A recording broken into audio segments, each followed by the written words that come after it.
Guys welcome to മെഡ്ഹെഡ്. അപ്പോൾ നമ്മൾ നോക്കാൻ പോകുന്ന സ്റ്റെറിലൈസേഷൻ പാർട്ട് 4 ആണ്. പാർട്ട് 3ൻ്റെ ക്ലാസ് നമുക്ക് ഉണ്ടാവില്ല, കാര്യം ഓൾറെഡി നമ്മൾ പറഞ്ഞ പാസ്ചറൈസേഷൻ ടെക്നിക്കാണ്, നമ്മൾ ഓൾറെഡി ഡീൽ ചെയ്ത കാര്യമാണ്. അപ്പോൾ വീണ്ടും ഇത് പറയേണ്ട ആവശ്യമില്ല.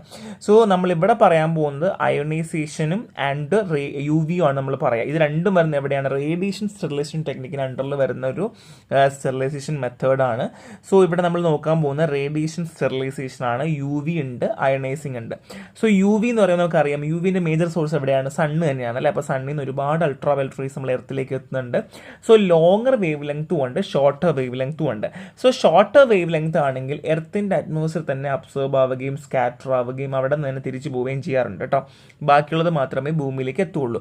അപ്പം maximum anti bacterial activity U V ലൈറ്റെന്ന് ചോദിച്ചു കഴിഞ്ഞാൽ 265 NM ആണ്, 265 NM ആണ് മാക്സിമം ആൻറ്റി ബാക്ടീരിയൽ ആക്ടിവിറ്റി കാണിക്കുന്ന എമൗണ്ട് എന്ന് പറഞ്ഞില്ല കേട്ടോ. സോ ഇത്രയേ ഉള്ളൂ. ഇനി അയണൈസേഷൻ റേഡിയേഷൻ പറയാം. അയണൈസിങ് റേഡിയേഷൻ എന്ന് പറഞ്ഞാൽ എക്സ്റേ ഉണ്ട്, ഗാമ റേസ് ഉണ്ട് കേട്ടോ. സോ ഗാമ റേസ് പ്രൊഡ്യൂസ് ചെയ്യുന്നത് റേഡിയോ ഐസോടോപ്സിൽ നിന്നായിരിക്കും. Like example cobalt 16 and selenium 137. ഒന്നും കൂടെ പറയാം, അയണൈസിങ് റേഡിയേഷൻ ആണ്, എക്സ്റേ ആണ്, ഗാമ റേ ആണ്. ഗാമ റേ പ്രൊഡ്യൂസ് ചെയ്യുന്ന റേഡിയോ ഐസോടോപ്പ് സോഴ്സിൽ നിന്നാണ് കൊബാൾട്ട് 16 ഓർ സീസിയം. സെലേനിയം അല്ല, സീസിയം ആണ്, സീസിയം 137 ആണ് കേട്ടോ. ഇത് രണ്ടുമാണ് നമുക്കുള്ളത്. ഇനി ആപ്ലിക്കേഷൻ പറയാം. ഒന്ന്, ക്രോസ് ഇൻഫെക്ഷൻസ് പ്രിവെൻറ്റ് ചെയ്യും. ഇപ്പോൾ എക്സാമ്പിൾ ഹോസ്പിറ്റലൊക്കെ യു വി ലാമ്പ് യൂസ് ചെയ്യാറുണ്ട്. സോ ക്രോസ് ഇൻഫെക്ഷൻ നമുക്ക് പ്രിവെൻറ്റ് ചെയ്യാൻ പറ്റും. രണ്ട്, അസെപ്റ്റിക് എൻവയൺമെൻ്റ് ആണ്. നമുക്ക് അസെപ്റ്റിക് ഏരിയയിലൊക്കെ ഫാർമസ്യൂട്ടിക്കൽ പ്രിപ്പറേഷൻസ് ഒക്കെ ചെയ്യുന്ന സമയത്ത് യു വി സ്റ്റെറിലൈസേഷൻ ഒരുപാട് ഉപയോഗിക്കാറുണ്ട് എന്നുള്ളതാണ്. പിന്നെ തെർമോലൈബിൾ സബ്സ്റ്റൻസുകൾ പാക്ക് ചെയ്യുന്നതിന് മുന്നേ നമുക്ക് യു വി കൊടുക്കാൻ പറ്റും, കാര്യം യു വി അത്രയും കോമ്പാക്റ്റബിൾ ആണ് എന്നുള്ളതാണ് കേട്ടോ. അപ്പോൾ ഇത് മൂന്നുമാണ് ആപ്ലിക്കേഷൻ. ഡിസഡ്വാൻറ്റേജ് ഉണ്ട്.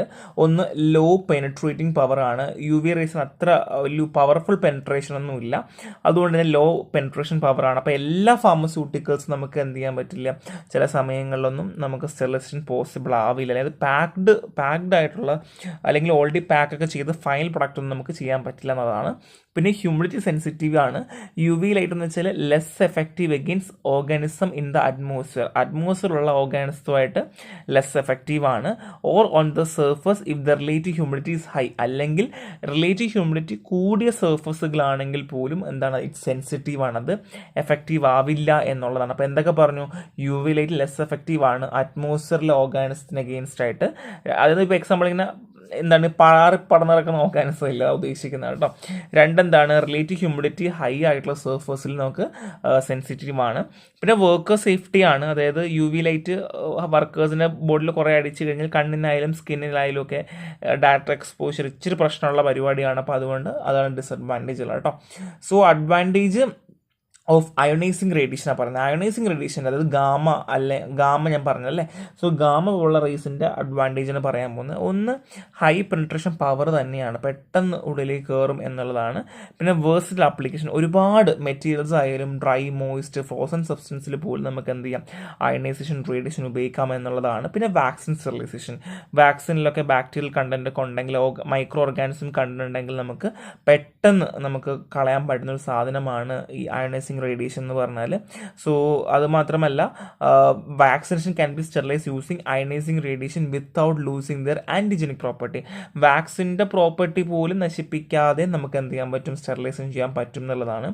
ഡിസഡ്വാൻറ്റേജ് ഉണ്ട്. ഒന്ന്, കോസ്റ്റ്ലി പ്ലാന്റ്. അതായത് ഈ ഒരു റേഡിയേഷൻ, അതായത് കൊബാൾട്ട് ആയാലും സീസിയം ആയാലും ഇതിൻ്റെയൊക്കെ ഒരു റേഡിയോ ഐസോടോപ്സ് ഒക്കെ ഉണ്ടാക്കുക എന്ന് പറഞ്ഞാൽ വലിയ പരിപാടിയാണ്. സോ ഒരു കണ്ടിന്യൂസ് ഓപ്പറേഷനാണ്, നമുക്ക് അങ്ങനെ പെട്ടെന്ന് സ്വിച്ച് ഓഫ് ചെയ്യാൻ പറ്റില്ല. കാര്യം ഇപ്പോൾ എക്സാമ്പിൾ ഒരു ഐസോടോപ്പിൽ നിന്ന് റേഡിയേഷൻ എമിറ്റ് ചെയ്യാൻ സ്റ്റാർട്ട് ചെയ്താൽ, ഇപ്പോൾ എക്സാമ്പിൾ ഗാമ റേസ് എമിറ്റ് ചെയ്യാൻ സ്റ്റാർട്ട് ചെയ്താൽ we can stop it until it fails. അതായത് അത് എപ്പോഴാണോ നിൽക്കുന്നത് അതുവരെ അതിങ്ങനെ പുറത്തോട്ട് വന്നുകൊണ്ടേയിരിക്കും. ഇനി വർക്കർ എക്സ്പോഷർ ആണ്. റേഡിയേഷൻ അടിച്ച് ഉറപ്പായിട്ടും വർക്കേഴ്സിന് പണി കിട്ടും. പിന്നെ പ്രൊഡക്റ്റ് ചേഞ്ചസ് ആണ്. സോ അയണൈസിങ് റേഡിയേഷൻ എന്ത് ചെയ്യാം, can produce undesirable change in many medicaments. അതായത് നമ്മൾ ഉപയോഗിക്കുന്ന ഈ മെഡിക്കമെൻറ്റ്സ് ഇല്ലേ, അതിൽ ഈ റേഡിയേഷനൊക്കെ വന്ന് അടിക്കുമ്പോൾ മേ ബി അതിൻ്റെ കളറ്, സോലുബിലിറ്റി, ടെക്സ്ചറിലൊക്കെ മാറ്റങ്ങൾ വരുത്താനുള്ള ചാൻസ് കൂടുതലാണ്. അപ്പോൾ അതൊരു ഡിസഡ്വാൻറ്റേജ് തന്നെയാണ് എന്നുള്ളതാണ്. സോ ഇത്രയേ ഉള്ളൂ അയണൈസേഷൻ റേഡിയേഷനെ പറ്റി പറയാനുള്ളത്. അപ്പം ഭയങ്കര സിമ്പിൾ ടോപ്പിക്കാണ്, അങ്ങനെ അധികം കുത്തിയിരുന്ന് പഠിക്കേണ്ട ആവശ്യമൊന്നും വരില്ല.